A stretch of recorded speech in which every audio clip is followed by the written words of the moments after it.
Come on. Hello. Oh, it's a little early. We're good, right? 2 minutes early. All good. Hello, everyone. Thanks for joining us. Hey.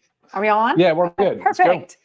Awesome. So, guys, what if I told you that you could increase your metabolism by doing things that are very time investment and no real financial requirement?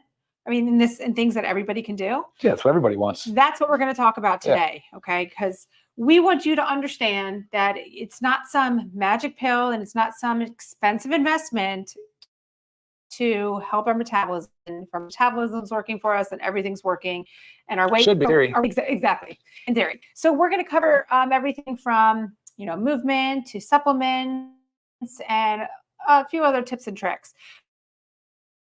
But the goal of this today, it's not heavy and it's not super complicated. Yeah, or intimidating at all. Right. Super simple. And it's as well as you have access to go and watch all of our previous ones, because we've been doing this every Monday. Did you just get on? No, it's just doing something. Sorry if it's glitching, guys. I'm trying to change the resolution here. Hopefully Hang it's not on. glitching on your end.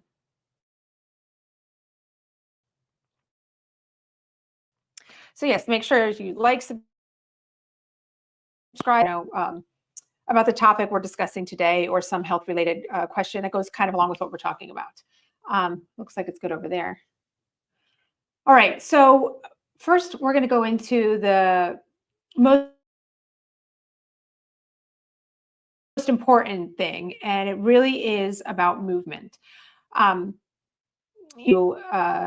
guess we're listening to a little training that was talking about how the gym memberships have gone up in the past, few years, like more than doubled. So that's great. People are getting their bodies into the gym. They are working out. Wonderful. But yet our obesity continues to increase. Obesity rates. Our obesity rates. So something's not right.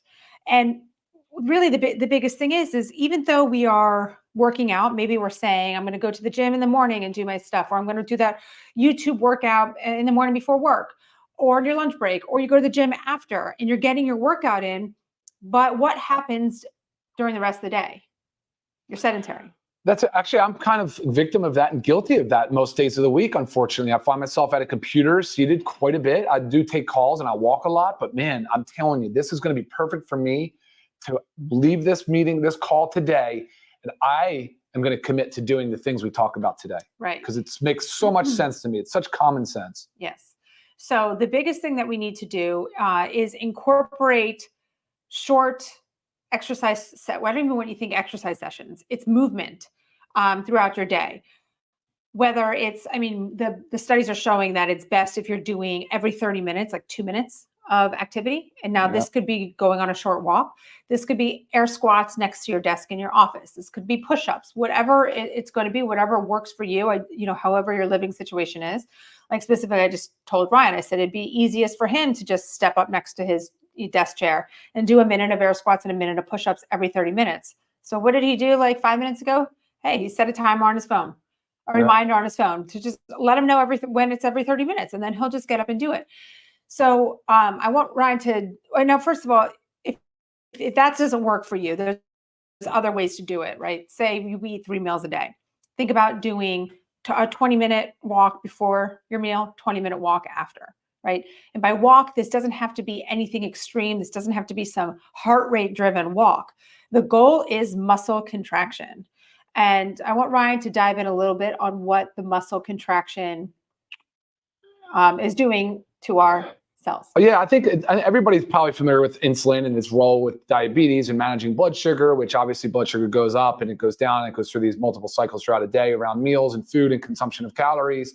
But it's really insulin sensitivity or insulin resistance is what we're trying to sort of overcome. We don't want to fall victim to insulin resistance. That's the early stages of the pre-diabetes kind of phase into the type 2 diabetes. Type 1 diabetes At least I'm so sorry. The video seems to keep glitching. I changed the I'm hoping you guys hear me just fine. Yeah, I'm watching the comments. But, guys, the thing is, if we're eating throughout the day and multiple times in small snacks and little sugar things here, little sugar things there, our bodies are always kind of figuring out how to manage this sugar load, which isn't normal for our bodies. So when you have this glucose circulating in the blood, ideally it comes in boluses. It's a big bolus. It's a big meal bolus. It's a big shot. Boom. Your body responds accordingly right away. The pancreas, the rest of the system goes into its parasympathetic nervous system. So you've got this rest and digest process. And then that subsides. And then your body goes back into that cleaned up, fasted state where you're ready for that performance again. And you can go back through that cycle multiple times a day, but it shouldn't be constant food, constant sugar elevations throughout the day. And Can I interrupt please. real quick? Yeah. So when he's saying this about sugar, I don't want you to think it's the fact that you're eating sugar, because you might be sitting there like, I watch my sugar, I don't eat my sugar. He's not talking to me. Anytime we eat food, we get a rise in our blood sugar. Right. Okay. It's circulating Exactly. in our blood. All So food. yeah. So Any when he's calories. talking about that, I want you to just think about your blood sugar is always going up when we eat. Sometimes higher, like I call them peaks and valleys, or sometimes it's rolling hills, which we would prefer.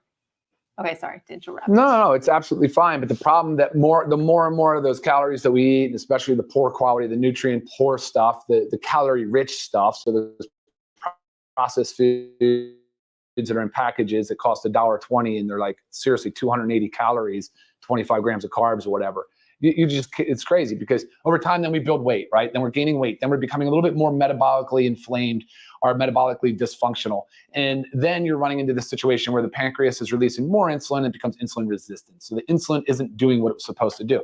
This is the cornerstone of type 2 diabetes, but it's really the foundation of chronic disease. I would say it's like the root cause of all of these. The things that we're going to talk about today, the 2 minutes every 30 is serious. People that move a lot, the Sardinian, Italy, the Costa Ricans, part of California, they move, they go up and down hills or up and down steps. They move all the time, all day. Whereas I go and I crush a 45-minute, 60-minute workout. Maybe I walk a little bit, of course, with round meals, but I'm sedentary through the rest of the day. That's done. I'm not going to do that anymore. Because over time, if you employ these strategies, you can cut your all-cause mortality of the chronic diseases that all come secondary to obesity by up to 50%. So you're talking about like neurodegenerative diseases like Alzheimer's and Parkinson's, which are so incredibly scary. But here we go. That's what we're talking about. Cancers, hypertension, hyperlipidemias, and different dyslipidemias with cholesterol. These things, diabetes, of course, up to 50% reduction in all-cause mortality, just because you're moving your body consistently throughout the day, not in just one big like bolus. Right. And the studies are really saying that it completely defeats the purpose. If you get this nice big workout in and then you're sedentary the whole time, being sedentary all day just kind of squashes out that workout. And it's really unfortunate because, we think we're doing good because exercise is amazing for you. And this little walking stuff is in addition to that gym workout. Yeah. Oh yeah. Or not a gym, but like you can be doing this stuff at home. Again, it doesn't have to be a big financial requirement, whatever works for you. But you need to get in a couple strength training sessions a week, 1 to 2 high intensity interval workouts a week. Work on your zone 2 or your endurance training. You need to get those in. So you set aside time for that, right? Whether it's like, say, an hour in the morning, an hour, at night, again, whatever works for you. And then you incorporate these movements throughout the day. And it's about the muscle contraction. So I know many people do the treadmill desk, which is absolutely amazing. And you don't have to walk fast, 2 miles an hour. You're just that muscle contraction is going all the time. You don't have to be using it all day, but think about if you were just using it, every 30 minutes, you were just like, I'm going to jump on my treadmill desk and, instead of staying seated. So many ways that you can do it. And if you have a dog, think about how much your dog would love if you're working from home and you just put your leash on your dog every 30 minutes to go on a quick walk up and down the street. I know our dogs would be very excited. For sure. Yeah. So there's so many ways to do it. And we just cannot stress how important it is for you. And it's important for that muscle contraction. So again, if doing air squats, works for you, do those air squats. Again, it's the most benefit is 2 minutes every 30 minutes. You could be doing this while you're in your kitchen cooking, doing the dishes. I mean, just getting that movement in. They even say have fun with it. Do like a little dance party after dinner, it's all about movement. So that's the biggest thing with increasing your metabolism. And like Ryan said, we see those with our blue zones. They are the healthiest people, live the longest. I mean, really, really crazy. So we need to make sure, again, it's not crazy. More. It's like they actually simplified in such a way that it's so relatable, and it actually struck a chord with me. Like, so I'm actually excited about this Zoom. I'm very excited about this Zoom. Right. Because sometimes you look at the blue zones and you look at the life they live, and they might be enjoying their red wine every night and doing this, but what they're doing is moving their bodies all the time and also living very stress-free lives. But there's also other things that we can do that simply help, increase our metabolism. And a lot of it has to do with having the right nutrients, having the right vitamins. A lot of this is your omega-3s, which is in our factor 4, and turmeric as well. And simple vitamins in our multivitamin. Your B vitamins are very good for increasing metabolism. Vitamin C plays a role. So your vitamin, I said the B's, like niacin, B6, B12, all in our multivitamins. Magnesium, which we know plays a role in over 300 enzymatic reactions in the body. And one of those is metabolism. Another one is sleep. And guess what? Lack of sleep disrupts your metabolism and your hormones. So you need to be working on all these things so your body is working its best for you. And it doesn't have to be that complicated. It doesn't have to be some magic pill in a bottle that's costing you, $120 a month, telling you that it's going to, increase your metabolism. It's about taking care of yourself. We do know that there's that caffeine. So caffeine in coffee and other things helps increase metabolism. You forgot lean too. Our latest body composition formula, lean. Lean is also because of the metabolic benefits of some of the ingredients. But I love what you said. None of this is going to put the work in for you, though, guys. The work is that you get out and you move. You have to move your body that many times a day. Office setting, maybe that's okay. A boss should respect the fact that you're trying to increase, right? The uptake of your sugar. It's better for your cells. You'll be more productive. Every 2 minutes, every 30. Come on. Right. Come on. Hydrating properly plays a big role in metabolism. So you need to also make sure like hydrating properly is hydrating with electrolytes. It's not just the consuming water.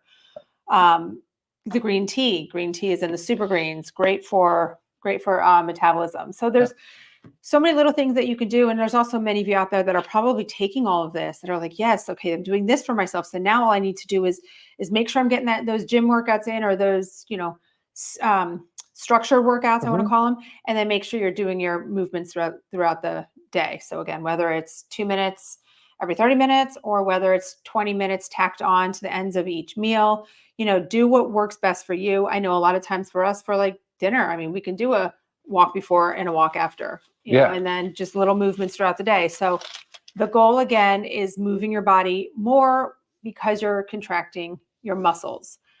I feel like I had something else I wanted to say. Well, it's funny because I didn't know what we were going to say today. So I was talking about different things. Like we were looking at sarcopenia, body composition, how to measure it, the different things, the different types of fat, because metabolic health tends to be a lot about obesity, and the population is very obese. There's a lot of, 57 to 75% is obese or is overweight or obese. Right. So, but I'm glad we're not going there. I'm glad we're not going heavy on nutrition and telling you what sugars and should you eat natural fruits and how often and with what. No, we're saying, guys, simple. Move your body more throughout the day. Right. If you're doing a big workout, great. Got to do that too.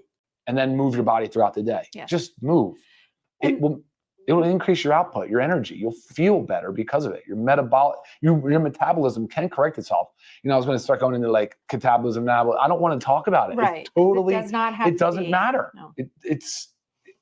And there's little things that you can do. Like we know that eating spicy foods like increases your metabolism. Sure. Like you can add that into, I mean, sometimes I haven't done it in a while, I'll tell you the truth, but I used to put red pepper in my smoothie. It gives it a little kick. But I mean, you can do any little thing, add it in there. Avoid skipping meals, so often. We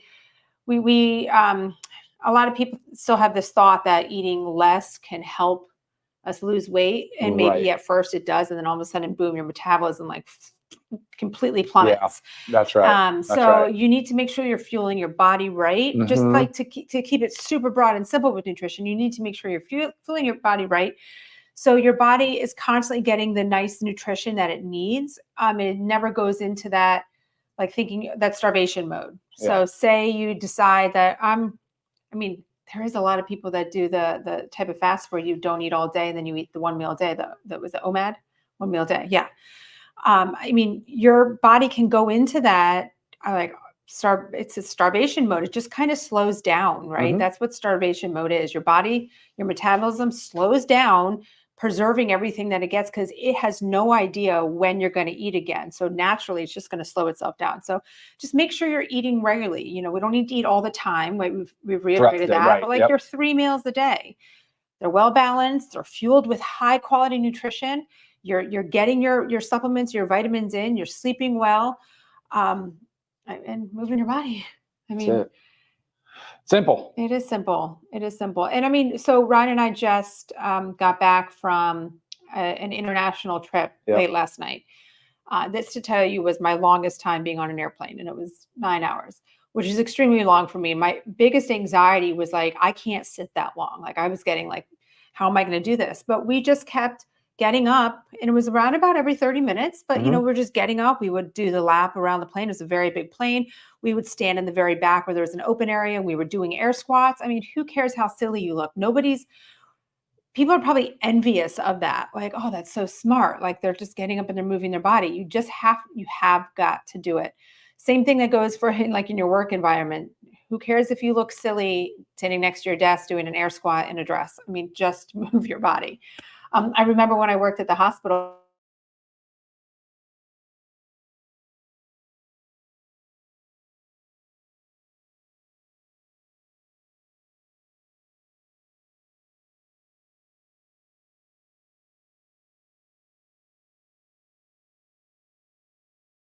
Yeah, I don't know what's going on with our thing, Guys, we're sorry about that. It looks like we're losing connection. So but we'll wrap it up you though. I can hear think us. you can hear us. It Are just there any questions that you can breeze through? just And while he's doing that, again, guys, make sure you like, subscribe to our channel, please. Love your comments, love your feedback. It really helps us when you are here's a part good of one. the channel. Fasting, intermittent, and OMAD does start autophagy. Yeah, it does. It cleans up the junk out of the 100%. cell. Mitophagy as well. It cleans out the mitochondria. So that is a good point. We believe in it. We did a Zoom topic on fasting. You should watch that as well Yes. because it has a place. It's just It doesn't have to be done all the time not either. every day. So yeah.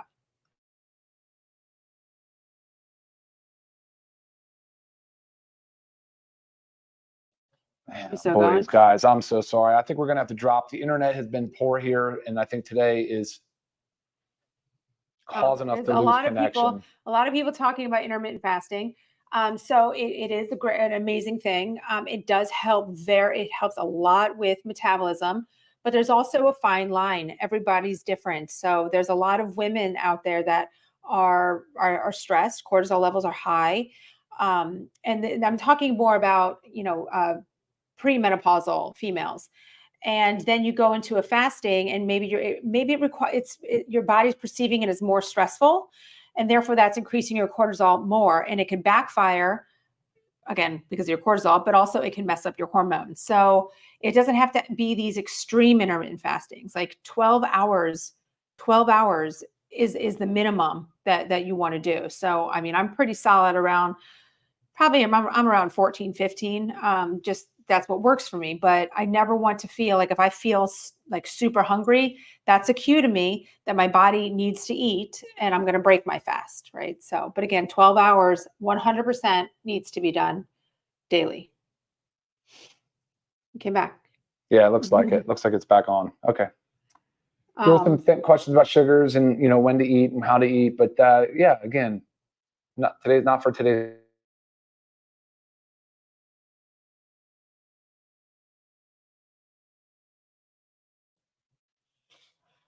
Good. No, we're not good. Internet is so choppy, guys. I'm so sorry.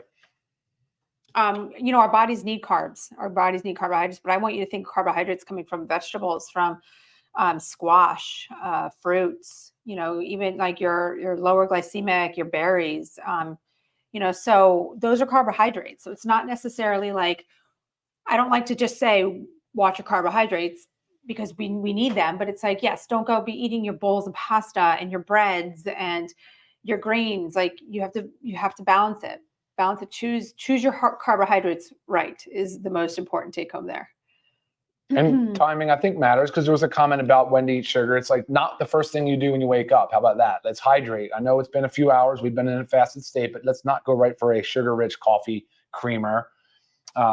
Water supplement right there is a great thing before, and then get your movement on. And then, of course, you need to eat. When you're ready, then you eat. But don't start with these little sugar boluses. And then don't snack on little candies or cookies in between meals. Right. Sorry, I'm trying to read some. Did you go up some little? Yeah, I've been moving all the way down. Yeah. Okay. Awesome. What are the fasting Zoom we did would be yes, helpful. we did do a fasting Zoom. And it doesn't have to be black and white 16 hours. It doesn't have to be a 16/8, but the minimum that your body needs to be fasting for your for a recovery. So by that I mean like when we're sleeping, like our body's like it's resting, it's repairing. If there's still food that it's working on digesting, it's not going to be repairing things. So that's the biggest thing. That's why you've got to do that 12 hours. Now, when it comes to like real autophagy, like those are your longer fasts for sure. Definitely. And they don't need to be done all the time. But again, check out our fasting Zoom because there's many ways to do it in many different kinds. Like you could choose to do one 24-hour fast, a week. And for a lot of people, that's pretty easy if you're eating balanced the rest of the days. So. I totally feel like this conversation has gone right back into nutrition. Right. And I love that about you guys. I love that you're all passionate and have questions around nutrition. But the biggest take home that we wanted you to get from today is about the movement. In addition to your workout. In addition to exercise, in addition to structured exercise, right? We know that we're going to work out 5 days a week. We're going to do it at this time. We're going to take this class. We're going to do this YouTube video. In addition to that, it's the moving your body, whether it's walking, air squats, push-ups, whatever works for you.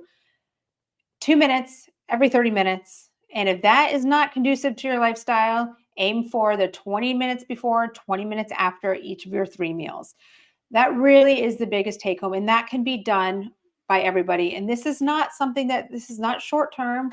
This is not a quick fix. This is lifetime. Like you've got to be doing this. Get your family involved, get your friends involved, get your coworkers involved. That's right. Make it a group thing. So that'd be fun actually if you had coworkers around. You're, all right, guys, 30-minute mark. Let's go. Right. Make it fun. Don't make it such a chore. When things become a chore, we tend to do them for a short amount of time, short term, and then we quit. Yeah. So exactly. This is something that we can do. Okay. Yes. If there's any. And again, sorry about the breaking up with the internet, but if there's any specific questions, guys, email me, lisa@livegood.com. I know some were coming in, but it's hard to get to everything as it's scrolling up. And check out our website, livegood.com, where you find all of our supplements and information about the company. Guys, thank you so much for joining us. Look forward to seeing you next Monday. And for those watching on recording, thanks for tuning in. Yes. Bye, guys. Take care. All right. See y'all. Bye.